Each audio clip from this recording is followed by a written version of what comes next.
ఈయన అయితే పాపముల నిమిత్తమై సదాకాలము నిలుచు ఒక్క బలిని అర్పించి అప్పటి నుండి తన శత్రువులు తన పాదములకు పాదపీఠంగా చేయబడు వరకు కనిపెట్టుచు దేవుని కుడి పార్శ్వమందు ఆసీనుడాయెను.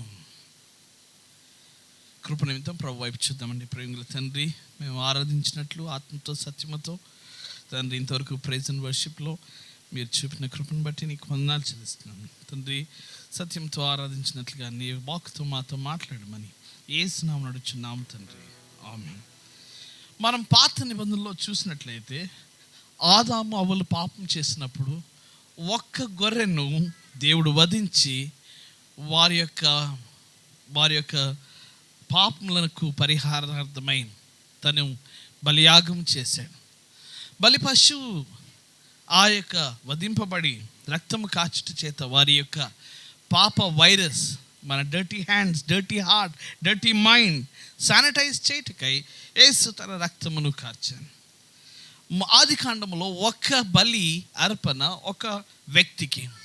నిర్గమాకాండంలో మనం చూసినట్లయితే ఒక కుటుంబానికి ఒక బలి అర్పణ. నిర్గమాకాండం 12వ అధ్యాయం అంతా గమనిస్తే వారు పస్కాను ఆచరించేవారు. ఎందుకు పస్కా? The pass over, Angel of death. When Angel of death visits, ఎప్పుడైతే వారు ఆ యొక్క గొర్రెపిల్లను వధించి రక్తమును ద్వారబంధములకు పూస్తారో ఆ యొక్క సిలువను మనం చూపిస్తాం. అడ్డ కమ్మీలు, నిలువు కమ్మీలు మనకేం తెలియజేస్తుందంటే ఆ సిలువను చూసినప్పుడు మరణదూత మనము నిత్య నరకాగ్నికి పాత్రలమైన మనల్ని ఆయన రక్షించినట్టుగా చూస్తున్నాం. తర్వాత మనం చూస్తే లేవియ కాండంలో ఇంకా వారు బలి అర్పణ తీసుకొని రావాలి. ఆ యాజకుడు తనపై ఆ యొక్క గొర్రెపిల్లపై వారి యొక్క పాపములను బదిలీ చేయాలి. అలాగూ బలి పశువు వధింపబట్ట ద్వారా వారికి విమోచనం చూస్తున్నాం.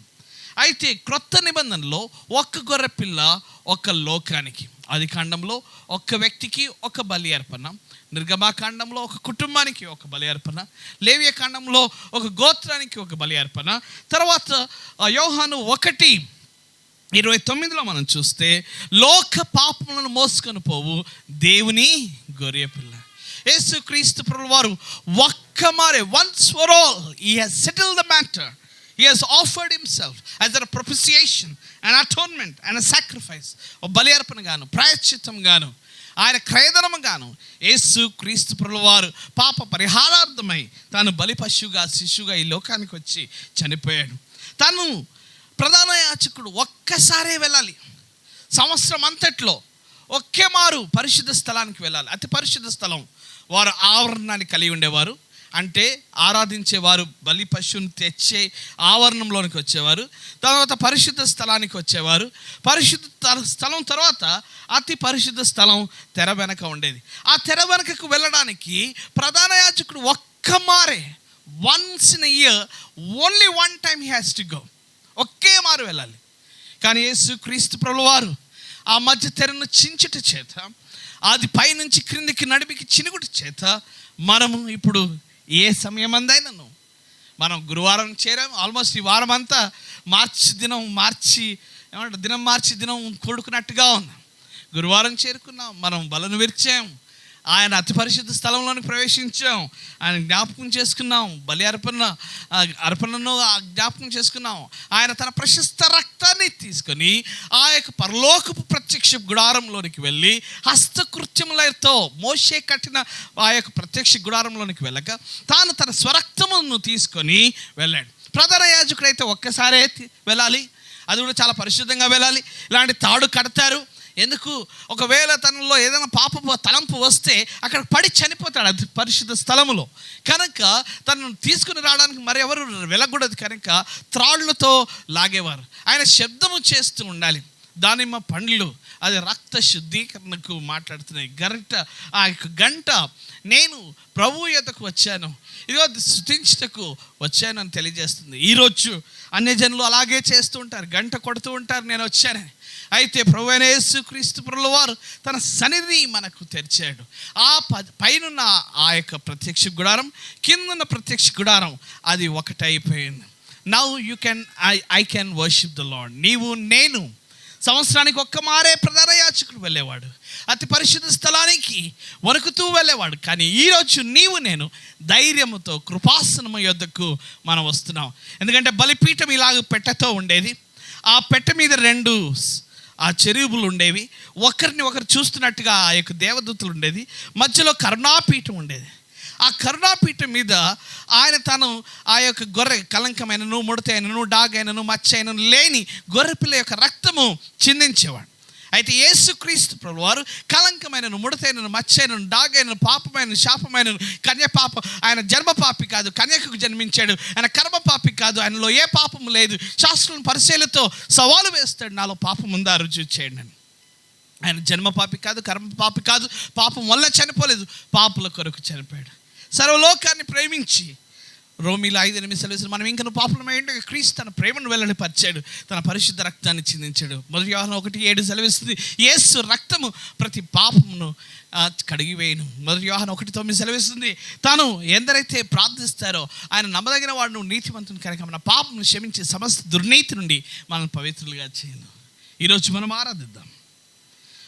ప్రధాన యాజకుడు ఒక్క మారే ప్రవేశించేవాడు. ఈరోజైతే మనం ఏ సమయం అందైనను, ఏ స్థితిలోనైనాను, ఎలాంటి సన్నివేశంలోనైనాను, ఎలాంటి పరిస్థితుల్లోనైనాను మనం ఆరాధించవచ్చు. అతి పరిశుద్ధ స్థలంలోనికి మనం రావచ్చు. ఆయన తన స్వరక్తమును ఆ కరుణాపీఠం మీద వేస్తాడు. తండ్రి అయిన దేవుడు నిన్ను నన్ను చూసినప్పుడు ఆ యొక్క రక్తం గుండా చూస్తాడు. ఒక చిన్న కథ చెప్పి ముగిస్తాను.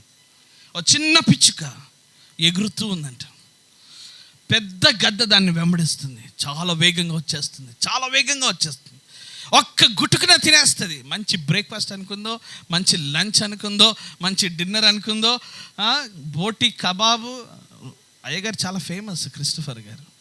బోటి కబాబు, చికెన్ కబాబు, ఇవన్నీ రకరకాలు.